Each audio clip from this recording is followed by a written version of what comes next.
Hello mga kaibigan, nandito kami sa laundry shop. Nagpapalaundry kami kasi ang dami na naming mga labahan. Yung tatlong machine na sa ibaba, labahan namin yan. Nakatatlong salang kami.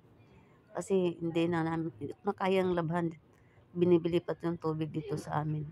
Kaya yung 200 hindi kasya. So instead ibili ko ng tubig, ipapalaundry ko na lang dyan kasi 58 lang naman ang 10 kilo. Tapos kung dryer mo, 80, dagdagan ng 80. O di ba? So, hindi ka pa mahirapan, hindi ka pa mapapagod. Kaya, yan, pinapalaundry na namin yan. Oo. Yan, tatlong yan na machine sa amin yan. Pagkatapos maglaba, iniwan namin yung mga panty. Okay. Ay, hindi ko naman dinala, hindi ko naman isinali doon sa nilalaban namin. Kasi nakakahiya, maraming tao doon. Kaya ang ginawa ko, iniwan ko, binabad ko sa sa Zonrox at saka sa sabon. Pag uwi namin, ayan, nilalaban ko. Hirap kasi pag nanay, maraming gawain. Nag-absent ako sa trabaho para maglaba na lang ako. Kasi bukas may lakad kami. Kaya yan, naglaba ako ng mga panty. At lahat ng mga panty. Ayun. Pagkatapos namin kung maglaba, ayan.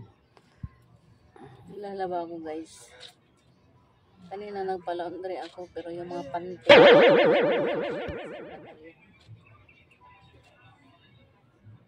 Ayan, naglaba ako niyan. Kasi nakakahiya pag isama mo doon sa laundry shop yung mga panty. Ang dami-dami pa naman. Ayan, nilalaban ko na. At saka, naman mga gamit lang naman yun sa anak ko at sa akin. Ang nilalaban ko. Pero nakakahiya din pag niladala sa laundry shop.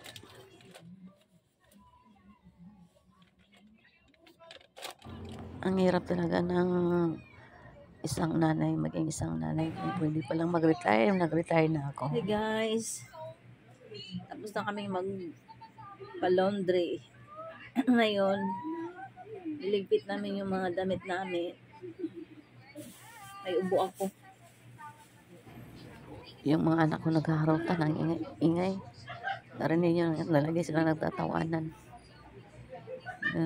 Kasi naghaharutan sila. Nakakatuwa din minsan yung mga anak ko, pero minsan minsan naghaharutan, minsan pasaw Lalo na pag hindi sumusunod sa utos, nako. Yan yung mga tanim natin, umulan dito, nakainom na ng tubig ulan. Yan sila, Ang ganda nila tingnan, green na green. Thank you for watching.